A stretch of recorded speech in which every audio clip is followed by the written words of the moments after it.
అధికారంలోకి వచ్చాక సంవత్సర కాలం అవుతున్నా ప్రజలకు ఇచ్చిన హామీలని నెరవేర్చకుండా ఈరోజు రెడ్ బుక్ రాజ్యాంగం అంటూ కక్ష సాధింపు చర్యలకు మాత్రమే వాళ్ళు ఏ విధంగా కన్ఫైన్ అవటమే కాకుండా ఈ రాష్ట్రాన్ని దాచుకుంటూ ఇంకా ఈ రాష్ట్రాన్ని అప్పుల్లో ముంచేస్తుంటే ఈ రాష్ట్రాన్ని కాపాడుకోవాలి, ఈ రాష్ట్ర ప్రజలకి అండగా ఉండాల్సిన బాధ్యత ప్రజా పార్టీ అయిన వైఎస్ఆర్ కాంగ్రెస్ పార్టీకి ఉంది. కాబట్టి ప్రజల తరఫున ఈ రోజు ఏదైతే ఈ కూటమి ప్రభుత్వం ప్రజలకి వెన్నుపోటు పొడిచి సంవత్సరం అవుతుందో ఈ జూన్ 4ని వెన్నుపోటు దినంగా మా నాయకుడు జగన్మోహన్ రెడ్డి గారు అనౌన్స్ చేయడమే కాకుండా ఈరోజు రాష్ట్ర వ్యాప్తంగా ప్రజలకి అండగా ర్యాలీలు చేసి అఫీషియల్స్ కి మెమరాండం ఇచ్చి అది ప్రభుత్వానికి అందజేసి వాళ్ళు ఇచ్చిన హామీలని వాళ్ళ మేనిఫెస్టోని నెరవేర్చమని డిమాండ్ చేస్తున్నాం.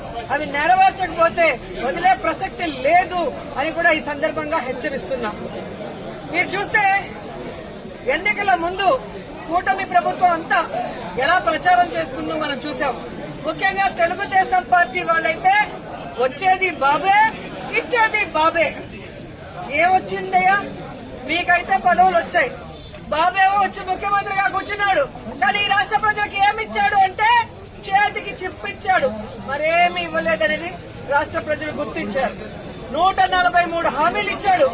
143 హామీల్లో విజన్ ఉంది, విస్తరాకులు కట్టుంది, అనుభవం ఉందని చెప్పుకునే చంద్రబాబు నాయుడు మొదటి 6 అయినా చేశాడా అని నేను అడుగుతున్నాను. ఈరోజు చూస్తే చంద్రబాబు నాయుడు ఏరు దాటక ముందు ఏటి మల్లన్న, ఏరు దాటాక బోడి మల్లన్న చందంగా పరిపాలించిన విధానం మనకు తెలుసు.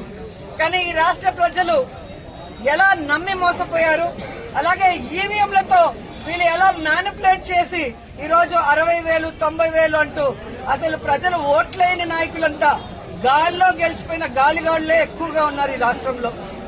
సో ఈ రోజు నేను ఎందుకు ఇది చెప్తున్నాను అంటే జగన్మోహన్ రెడ్డి గారు ఎన్నికల్లో చెప్పడం జరిగింది, చంద్రబాబు నాయుడు 3 సార్లు ముఖ్యమంత్రి అయినా ఏ రోజు చెప్పిన వాగ్దానాన్ని నెరవేర్చలేదు, పిల్లలిచ్చిన మామనే వెన్నుపోటు పొడిచిన వాడు, జాగ్రత్తగా ఉండండి అని. కానీ ఈవీఎంల దగ్గర మనం ఏం చేయగలం?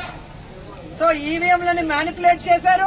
కొన్ని చోట్ల అమాయకమైన ప్రజలు, రైతులు, మహిళలు కూడా జగన్ గారే ఇచ్చినప్పుడు చంద్రబాబు నాయుడు, లోకేష్, పవన్ కళ్యాణ్ ఇస్తారేమో, పవన్ కళ్యాణ్ చెప్పిన మాటలు నమ్మి చాలా మంది ఓట్లు వేయడం కూడా జరిగింది. కానీ ఈ రోజు చూస్తే సూపర్ 6 చేస్తామన్న చంద్రబాబు నాయుడు సూపర్ 6 చేశాడా అని అడుగుతున్నాను. అన్నిటికీ వెన్నుపోటు పొడిచింది నిజం కాదా అని అడుగుతున్నా. ఈ రోజు తల్లికి వందనం ఇస్తానన్నాడు, కానీ ఇవ్వకుండా వెన్నుపోటు పొడిచాడు. రైతుకు అన్నదాత ఇస్తా అన్నాడు, ఇవ్వకుండా వెన్నుపోటు పొడిచాడు. జాబ్ క్యాలెండర్ ఇస్తా అన్నాడు, ఇవ్వకుండా వెన్నుపోటు పొడిచాడు. ఉద్యోగం ఇస్తా ఇవ్వని వాళ్ళకి నిరుద్యోగ భృతి ఇస్తా అన్నాడు, ఇవ్వకుండా వెన్నుపోటు పొడిచాడు. అలాగే అధికారులకి ఐఆర్ ఇస్తాను, డిఏ ఇస్తాను అని చెప్పాడు, కానీ ఈ రోజు ఇవ్వకుండా ఎలా వెన్నుపోటు పొడిచారో మనం చూసాం.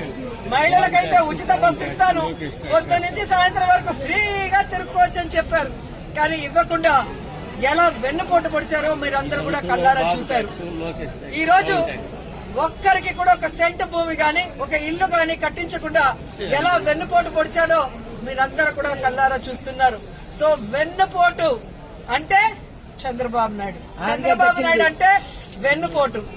ఇది ఈ రోజు ప్రజలు తెలుసుకున్నారు, వాళ్ళకి జరిగిన నష్టాన్ని వాళ్ళు తెలుసుకున్నారు. ఎప్పుడెప్పుడు ఎన్నికలు పెడితే జగన్మోహన్ రెడ్డి గారికి ఓటేసి మళ్లీ ముఖ్యమంత్రిని చేసుకోవాలని ఎదురు చూస్తున్నారన్న దాంట్లో ఎటువంటి అతిశయోక్తి లేదని కూడా తెలియజేసుకుంటున్నా.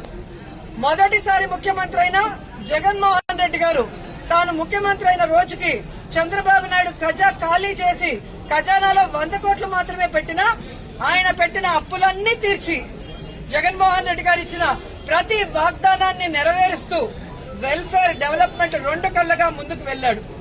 జగనన్న దిగిపోయే రోజుకి 7,000 కోట్ల రూపాయలని ఖజానాలో పెడితే సిగ్గులేని కూటమి ప్రభుత్వ నాయకులు ఈ రోజు ఖజానా ఖాళీగా ఉంది, ఖజానాలో ఏమీ లేదు, ఏం చేయాలో అర్థం కాలేదు అని చెప్పి ఏ విధంగా మొసలి కన్నీళ్లు కారుస్తున్నారో మీ అందరూ చూస్తున్నారు.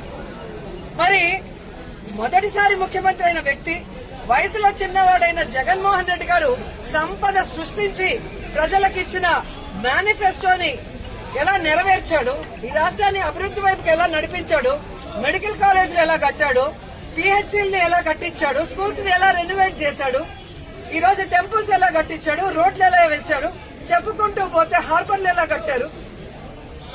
ఈడేమో అనుభవం ఉందంటాడు. సంవత్సరం అవుతుంది, ఒక్క సెంటు భూమి ఒకరికి ఇచ్చారా, ఒక ఇల్లు కట్టించారా?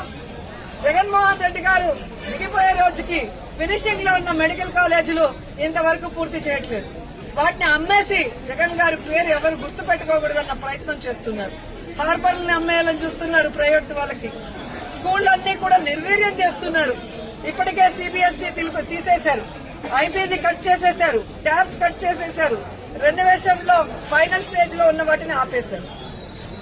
అలాగే పిహెచ్సిలు, హాస్పిటల్లో ఏవైతే బ్యాలెన్స్ ఉన్నాయో వాటన్నిటిని ఆపేయడం మనం కళ్ళారా చూస్తున్నాం. ఇంతవరకు ఒక గుడి కట్టించారా, ఒక బడి కట్టించారా, ఒక రోడ్డు వేశారా, ఒక ఇల్లు కట్టించారా అంటే ఏమీ కూడా లేదు.